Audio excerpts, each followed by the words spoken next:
मुंबई में मानसून से पहले नाला सफाई और सफाई कर्मचारी वसाहतों का उप मुख्यमंत्री एकनाथ शिंदे ने दौरा कर निरीक्षण किया। शिंदे ने बताया कि इस साल की सफाई में AI तकनीक का उपयोग किया गया है।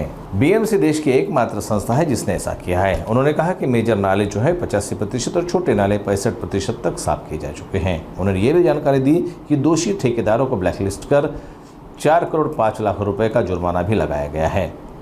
सफाई कार्य युद्ध स्तर पर जारी और इस बार पानी जमा न हो इसके लिए पंपिंग स्टेशन और होल्डिंग पॉइंट्स भी बनाए गए हैं। नाले की गाद 48 घंटे के भीतर हटाने के निर्देश भी दिए गए हैं।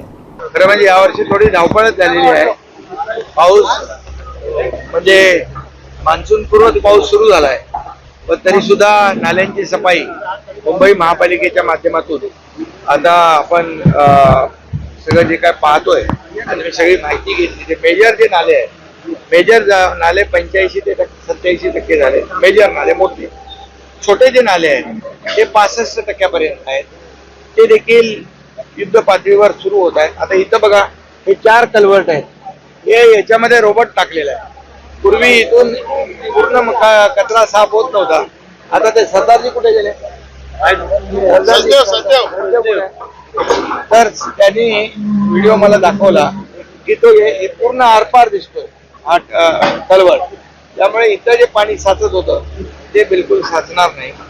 आणि त्याचबरोबर जवळपास आपल्या यावर्षी AI चा वापर केलेला आहे, त्यामुळे जे व्हिडिओ आहेत, व्हिडिओ अपलोड केले जातात आणि ताबडतोब आपल्याला त्या कळतं तिथे AI च्या माध्यमातून। त्यामुळे मला वाटतं पहिल्यांदा आपण AI चा वापर केला नाही, हा एकमेव BMC कॉर्पोरेशन आहे यांनी पहिल्यांदा AI चा वापर केला, त्यामुळे याचाही फायदा या नाले सफाईमध्ये होईल।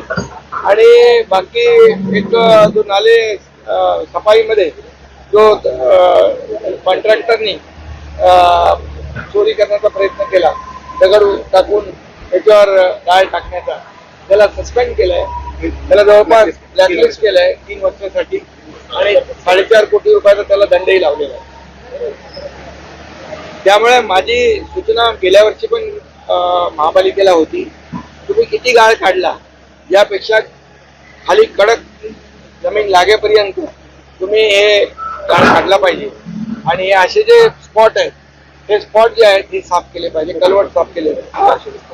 आणि हे कम्प्लीट असं साफ केलं तर मला वाटतं आणि 400 जवळपास 22 पंप या ठिकाणी लावलेले आहेत, त्यामुळे तिथं पाणी वॉटर लॉगिंग झालं तर ते पाणी आपण ताबडतोब तिथून पंपाने बाहेर फेकता येईल। मला वाटतं मुंबईमध्ये 2 आपण होल्डिंग पॉईंट केले, होल्डिंग पॉईंट 2 झाले, हिंद माताजी ते पाणी साचत नाही, सगळीला पाणी साचत नाही, तिथं 2 होल्डिंग पॉईंट केलेत आणि 10 मिनी पंपिंग स्टेशन केलेले आहेत। त्यामुळे यावर्षी जे गेल्या वर्षी ज्या ज्या काही त्रुटी आढळल्या त्याची सुद्धा काही नाल्यांची पाहणी केली होती आणि त्यामुळे ज्या गेल्या वर्षीच्या त्रुटी होत्या त्या त्रुटी यावर्षी दूर करण्याचा प्रयत्न या ठिकाणी केला। रेल्वेचं जे आहे, रेल्वेचे कल्वर्ट आहेत, या मीटिंग मध्ये देखील परवा मुख्यमंत्री महोदयांच्या अध्यक्षतेखाली मीटिंग झाली, डिझास्टर मॅनेजमेंट आणि प्री मान्सून वर्कचं जे काय प्रिपेअरनेस आहे त्या बाबतीमध्ये, आणि त्याच्यात देखील रेल्वेला देखील सूचना दिलेल्या आहेत की तुमच्या भागातले जे कल्वर्ट आहेत हे देखील तातडीने साफ झाले पाहिजे। त्यांनी म्हटलेलं आहे की आम्ही देखील पंपांचा मोठ्या प्रमाणामध्ये वापर केलेला आहे आणि मला वाटतं यावेळेस पाणी साचणार नाही आणि ज्यांनी याच्यामध्ये जे अधिकारी जे आहेत त्यांनी देखील प्रामाणिक काम केलं पाहिजे। फक्त एवढंच आहे भांगरजी, ज्या कॉन्ट्रॅक्टरने ते मोठे दगड वजन वाढवण्यासाठी गाडीमध्ये भरले होते त्याची चोरी तुम्ही पकडली आहे, पण तिथं जो इंजिनियर ज्याची जबाबदारी होती त्या इंजिनियरवर देखील तुम्ही कारवाई केली पाहिजे, ती तात्काळ करा, कारण शेवटी त्याचं काम आहे, शेवटी पैसे आपण देतोय आणि त्यामध्ये जर अशा प्रकारच्या चोऱ्या होत असतील तर बिलकुल ते त्याची हायगाई करता कामा नये।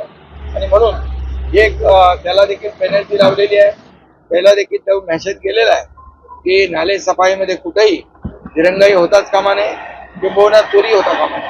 पूर्ण प्रामाणिकपणे नाले सफाई या ठिकाणी हार्डनेस लागेपर्यंत खालची जमीन साफ केलं तर मला वाटतं. आणि हे जे आहे आता आपण प्रथमच एआयचा वापर या ठिकाणी केलाय, त्यामुळे देखील नालेसफाई चांगली होईल.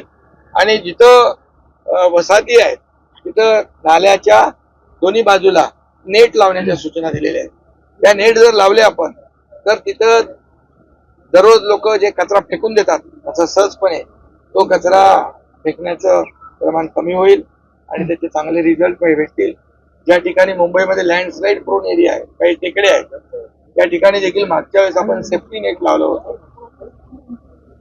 यावेळेस देखील मी अभिजित बांगर यांना सांगितलंय की आपल्या यांना पण ज्यांच्याकडे आयुक्ताचा चार्ज आहे बिपिन शर्मा त्याने फोनवर सांगितले की तुम्ही तात्काळ जिथं ज्या अशा टेकड्या आहेत त्या ठिकाणी लँडस्लाईड होऊ शकतं त्या ठिकाणी आता काय भिंत बांधू शकत नाही, पण इमर्जन्सी सेफ्टी नेट लावून ते पूर्णपणे प्रोटेक्ट करणं यासाठी देखील सूचना दिलेल्या आहेत.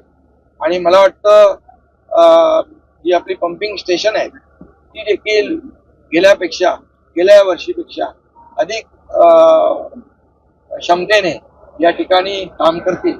त्यामुळे पाणी साचू नये असं एक आपला प्रयत्न आहे. परंतु कधी कधी 55 मिलीमीटर पावसाच्या जागेवर डायरेक्ट 250 मिलीमीटर पाऊस पडतो आणि त्यामुळे पूर्णपणे ते क्लाउड बंद झाल्यासारखं ढगफुटी अशा वेळेत देखील थोडा मोठा परिणाम होतो.